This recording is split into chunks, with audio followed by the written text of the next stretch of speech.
ప్రశ్నించేటువంటి అవకాశం ఉండదు కదా అనేదే ఇక్కడ సమాధానం. రైట్. అరుణ రాయపాటి గారు, మీ సమాధానం ఏముంది? అంటే ఉపా చట్టం పెట్టాల్సినంత తీవ్రత లేదు, కావాలనే పెట్టారు, ఇది హక్కుల అణిచివేత. ఇప్పుడు సెంగులూరు వెంకటేష్ గారు మాట్లాడిన మరికొందరు లేవనెత్తున్న అంశం.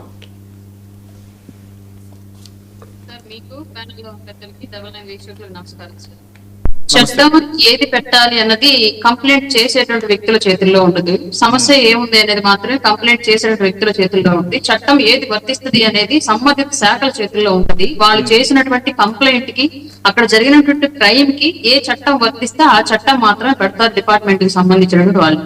ఉపా చట్టం పెట్టండి అని చెప్పేసి కంప్లైంట్ చేసే వాళ్ళు ఎవరు చెప్పరు. ఈ సమస్య ఇలా ఉంది, ఈ సమస్య ప్రకారం మేము ఇక్కడ కంప్లైంట్ చేయడానికి వచ్చాము, మేము బాధితులుగా ఉన్నాము, ఇతను నిందితుడిగా ఉన్నాడు, ఇతని మీద మేము చట్ట పరిధిలోకి తీసుకొస్తున్నామని చెప్పేసి మాత్రమే ఎవరైనా కంప్లైంట్ చేస్తారు. ఉపా చట్టం పెట్టడానికి కంప్లైంట్ దానికి ఎలాంటి సంబంధం ఉండదు. పూర్తిగా చట్ట వ్యవస్థల చేతుల్లో ఉండేటువంటి అంశం. దీనికి సంబంధించి వాళ్ళు మనం మాట్లాడుతున్నాము అంటే ఆ చట్ట పరిధిలోకి లోబడేటువంటి అంశాల్లో అతను నిందితుడిగాను ముద్దాయిగాను ఉన్నాడు కాబట్టి ఆ చట్టం అక్కడ వర్తింపజేశారు. దాని ప్రకారమే కోర్టుకు వేసినటువంటి ఛార్జ్ షీట్ లో చూపిస్తారు డిపార్ట్మెంట్ వాళ్ళు కూడా సంబంధిత సాక్ష్యాలు, ఆధారాలు. దాని ప్రకారమే కోర్టు కూడా అతనికి డిమాండ్ విధిస్తుంది. ఏ సెక్షన్ లో అయినా సరే, ఏ కేసులో అయినా సరే, ఏ వ్యక్తి విషయంలో అయినా సరే ఇది ప్రాసెస్. దీనికి సంబంధించి ఉపా చట్టం పెట్టడం తప్పు, అంత తీవ్రమైనటువంటి కేసు అక్కడ ఉండకూడదు కాబట్టి మీ ఇష్ట ప్రకారం నా ఇష్ట ప్రకారం వ్యవస్థలు నడవాలి. కానీ మాకు సార్ మా చుట్టం కాబట్టి ఇది హత్య కేసు అయినా సరే ఓరకట్టు గిల్లెడని చెప్పి రాయండి సార్ అని చెప్పేసి మనం రాపించుకుంటా ఉంటాం. మనకు నచ్చిన వాళ్ళైతే ఏం చేసినా సరే పిక్ పాకెట్ కొట్టిన దానికి కూడా దేశ భద్రతకు ముప్పని పెట్టండి సార్ అని చెప్పి మన ఇష్టం వచ్చినట్టు మనం పెట్టించుకుంటా ఉంటే వ్యవస్థలు గుడ్డి కాబట్టి మనం చెప్పినట్టు నడుస్తాయని చెప్పేసి మీరు ఇక్కడ చెప్పదలుచుకున్నట్టు నాకు అర్థం అవుతుంది సార్. వెంకటరెడ్డి గారు, మీ స్పందన ఏంటి? ఇప్పుడు కేసు గురించి మనం ముందు అసలు కేసు, దాని నేపథ్యం, కేసు ఎప్పుడు పెట్టారు, దేనికి సంబంధించి పెట్టారు, ఎవరు కంప్లైంట్ ఇస్తే పెట్టారు, ఇది ఇక్కడ మనం ప్రధానంగా గమనించాల్సినటువంటి అంశం. ఈయన ఈ ప్రశ్న రావణ్ అనేటటువంటి యూట్యూబర్కి 2 లక్షల మంది ఫాలోవర్స్ ఉన్నారు. 5100 వీడియోలను అతను తన యూట్యూబ్ ఛానల్లో అప్లోడ్ చేస్తున్నాడు ఇప్పటివరకు. అది కొంతమంది ఇంటర్వ్యూలు కావచ్చు, లేదంటే అతని అనాలిసిస్ కావచ్చు. మరి ఇప్పుడు ఎందుకు కేసు పెట్టాల్సి వచ్చిందనంటే ఆంధ్రప్రదేశ్ రాష్ట్ర ఉప ముఖ్యమంత్రిగా ఉన్నటువంటి పవన్ కళ్యాణ్ గారికి సంబంధించినటువంటి మీద మాట్లాడాడు అనేటటువంటి దాని మీద ఈ ఉపా కేసు పెట్టారనేది వాస్తవం.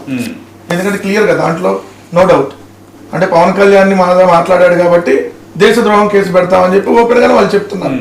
ఎందుకు ఆ దేశద్రోహం కేసు సంబంధించి కంప్లైంట్ ఇచ్చింది ఎవరు? జనసేన పార్టీకి సంబంధించినటువంటి రోడ్డు డెవలప్మెంట్ కార్పొరేషన్ డైరెక్టర్గా ఉన్నటువంటి గరికపాటి శివశంకర్ కృష్ణా జిల్లా గన్నవరం పోలీసులకు ఫిర్యాదు చేశాడు.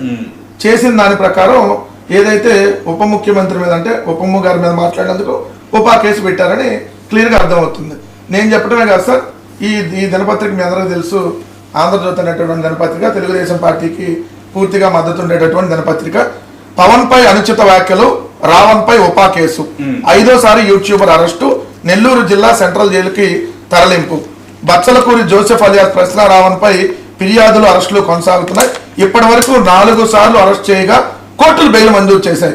తాజాగా ఆయన 5వ కూడా పోలీసులు ఈ చట్టం కింద కేసు నమోదు చేసి అరెస్ట్ చేశారు, పలానా వాళ్ళు ఇచ్చినటువంటి కంప్లైంట్ ఆధారంగా అనేది ఇక్కడ క్లియర్.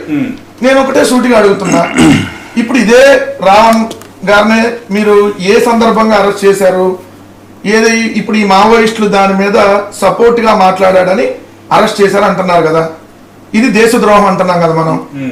మరి మావోయిస్టులతో సినిమాలు తీస్తే దేశద్రోహం లేదా? ఈ దేశంలో అట్లా తీయలేదా? మరి మనకి పెట్టాలి కదా. నక్సలైట్ల గురించి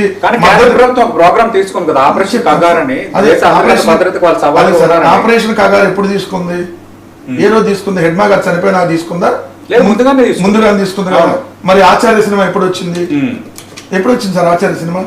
మరి ఇప్పుడు చిరంజీవి గారి మీద, పవన్ కళ్యాణ్ గారు అంతకుముందు ఇదే మావోయిస్టులకు మద్దతుగా మాట్లాడినటువంటి వీడియోలు ఉన్నాయి. మరి మావోయిస్టుల మీద మద్దతుగా మాట్లాడాడు కాబట్టి ఉప ముఖ్యమంత్రి పదవి తీసేసి మరి ఆయన మీద కూడా ఉపా చట్టం కింద కేసు పెట్టాలి కదా. ఒకసారి అరుణ గారు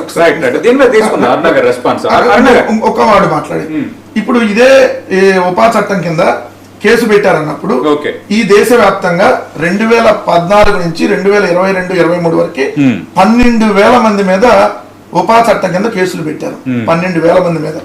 కానీ కేవలం 3 నుంచి 5% వాళ్ళ మీద మాత్రమే శిక్షలు పడ్డాయి. మిగిలినన్ని ఫాల్స్ కేసులు.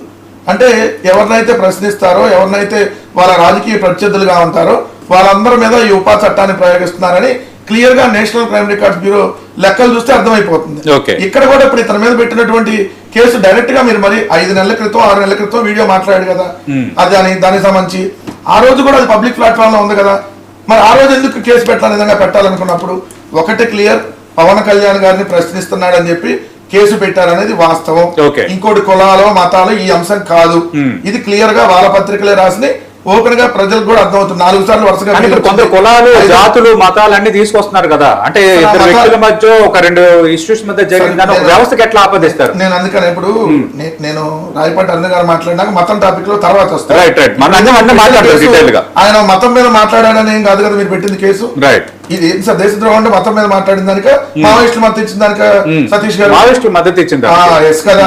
ఇప్పుడు దానికి సంబంధించిన వీడియో నిన్నగాక మొన్న వచ్చిన వీడియో కాదు కదా. సో మరి మావోయిస్టులకి చాలా మంది మద్దతు ఇచ్చారు, మరి వాళ్ళందరి మీద మరి ఎందుకు కేసులు పెట్టలేదు? దానికి సమాధానం చెప్పాలి. అరుణ గారు. సార్ నేను ఒకటి చెప్పాలనుకుంటున్నాను. ఈ వాదన నేను